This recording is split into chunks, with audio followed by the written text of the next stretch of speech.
আমি তোমাদের কিছু টিপস শিখিয়ে দিই।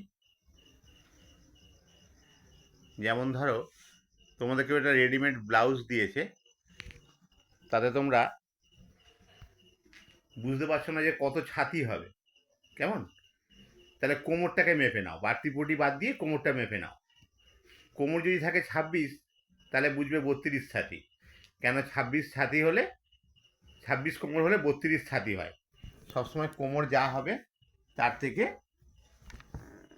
হাত 6 ইঞ্চি বেশি হবে ছাতি। তাহলে কি বুঝলাম?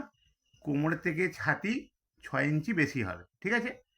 আচ্ছা, তোমরা একটা জিনিস মাথায় রাখো, কোনো কারণে কাঁধ গলে যাচ্ছে, তোমরা অনেকেই প্রবলেম করছো কাঁধ গলে যাচ্ছে। কাঁধ গলার জন্য দুটো তিনটে জিনিস খুব ভীষণভাবে দায়ী। এক নাম্বার হচ্ছে বাটিটা চয়েস করতে না পারা। দেখা গেলো 32 ছাতি 34-এর বাটি দিয়েছো, কিংবা 34 ছাতি 36-এর বাটি দিয়ে দিয়েছো। আবার 36 ছাতি তাহলে 36-এর বাটি দিয়েছো, অথচ বাটিটা 34। এইগুলো একটু ফলো করবে। আর কোমর ঢিলা যাতে না হয়, আর গলাটা একটু কম নামাবে। কেমন? মানে যেটা ধরো 5 নামানোর কথা সেটা 2 তো কম নামালে, যেটা 5.5 নামানোর কথা সেটা 5 নামালে। আর ফিটিংস করার সময় যদি ডিপ গলা হয় তাহলে ওটা 40 ছাতি হলে 39 বা 38-এ ফিটিংস করবে। কেমন? দেখো, ব্লাউজ এক চান্সে খুব ভালো ফিটিংস হবে, একদম গ্যারান্টি। তোমরা কমেন্ট করো, আমাকে জানাও ফোন করে কোনো অসুবিধা হলে।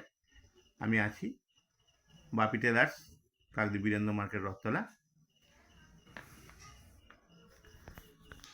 শুভরাত্রি।